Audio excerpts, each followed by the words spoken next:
Wednesday, March 26, 1997. San Diego, California.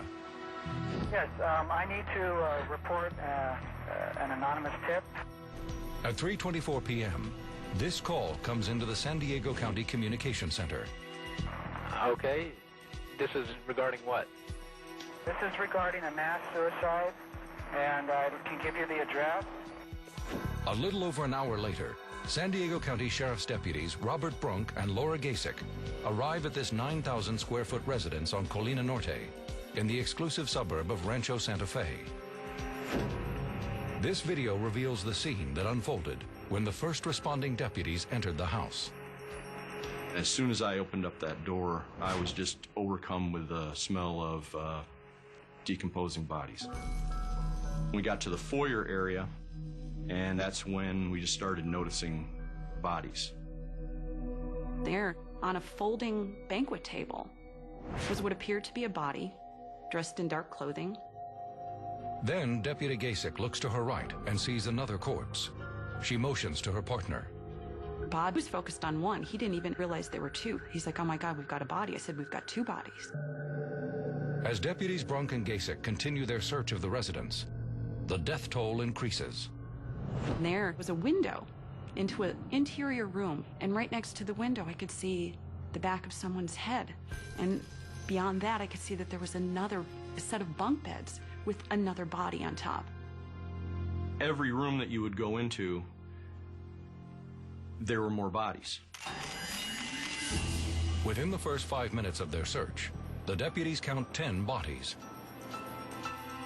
They note that most of them are dressed in black pants and a black shirt, and draped with a dark purple shroud. A neatly packed duffel bag sits at each bedside. It was ritualistic. It had a ceremonial kind of image to it. You could just see that there was some protocol to this, that they'd thought this out. Another similarity, a triangular-shaped patch sewn to the shirt sleeve of each body. It reads, Heaven's Gate Away Team. And I thought, like, not the home team, the away team. The deputies are almost certain they are dealing with a mass suicide, but just how they killed themselves is unclear. Most crime scenes that I'd personally seen have an element of violence. There was no signs of violence. There was no obvious sign of trauma. Just very peaceful. That is until deputies Brunk and Gasick reach a second-floor bedroom.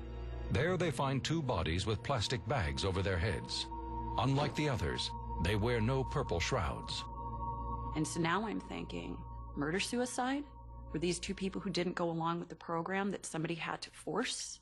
Veteran homicide detective Rick Scully arrives outside the Colina Norte home. He is the lead investigator on the case. It was just overwhelming to see that 39 people could just lay down and give up their lives, give up their existence. Scully enters another room, located in the rear of the house, which appears to be an office. A computer screen is set to a web page titled Heaven's Gate. It flashes this message. Red alert.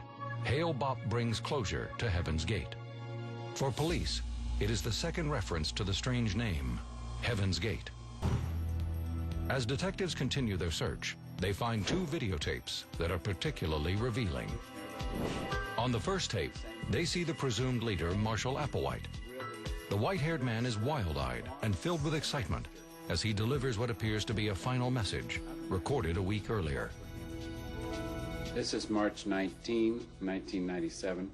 I've been talking to my students that are sitting in front of me about talking to you, and let me say that our mission here at this time is about to come to a close. On the next videotape, against the backdrop of a beautiful day, Heaven's Gate followers share their parting thoughts. If people would just know that we're not forced into this in any way, it's, you know, our own choosing to do it. We're going on to something greater and better, and that we hope that someday you will understand this and you might join us. March 27, 1997. As investigators follow the trail of evidence left by Heaven's Gate followers, They learn more about what motivated 39 people to take their own lives. I've been in the class since 1975, and I am very excited about going. I can hardly wait, and I'm ready to go. They discover that most of the group's members joined in the 1970s. Followers happily discarded all ties to their previous lives in search of spiritual enlightenment. Planet Earth about to be recycled.